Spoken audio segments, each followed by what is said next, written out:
Alam mo bang hindi lahat ng challenges o pagsubok ay dapat ipaglaban? Kasi may mga challenges sa buhay na dapat mo ring sukuan.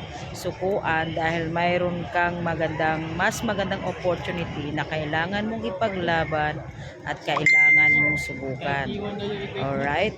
So, hindi po totoo na labanan mo or ituloy mo ang lahat ng challenges kasi may mga pagkakataon or sitwasyon na kailangan mo siyang bitawan or sukuan yung mga challenges na yon for the better opportunities.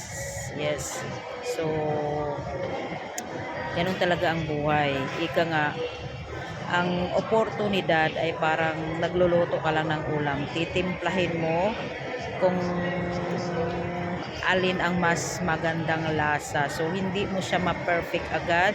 Kaya that's why dumadaan tayo ng maraming trials, maraming pagsubok na akala natin yun na talaga pero hindi pa pala. Alright?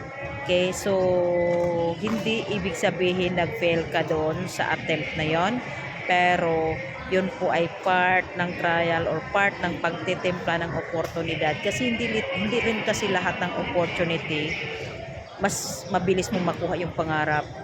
Hindi din lahat ng opportunity mabibigyan ka ng break kasi titimplahin mo talaga kasi may mga sitwasyon na kailangan mo siyang aralin, timbangin, alin ang mas mabigat, advantage ba or disadvantages. So kung ikaw naman ay nabigo naman many times ba yan, I don't know kasi ako din nangyari, it doesn't mean na failure ka na, alright? Okay, so kailangan mo lang talagang sumubok ng sumubok. So ganun talaga ang buhay. When you stop trying, meaning you stop dreaming. Kasi once mangarap ka, once mayroon kang gustong makuha, kailangan mong magpursigi, hindi mo kailangan madala.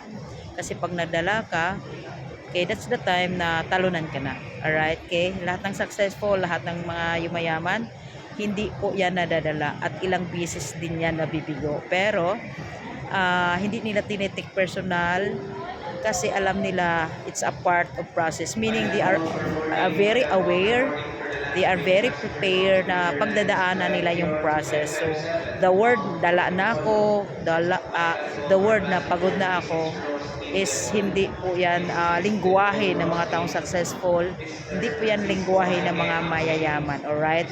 So ang nadadala lang naman yung madalas yung mga average, yung napapagod madalas yung mga gusto ng magic na result, no?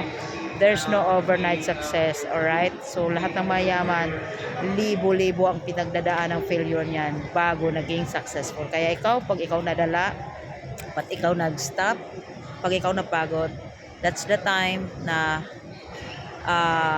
talunan ka. Once mag-quit ka, once you stop. So tuloy lang, tuloy lang. Keep trying.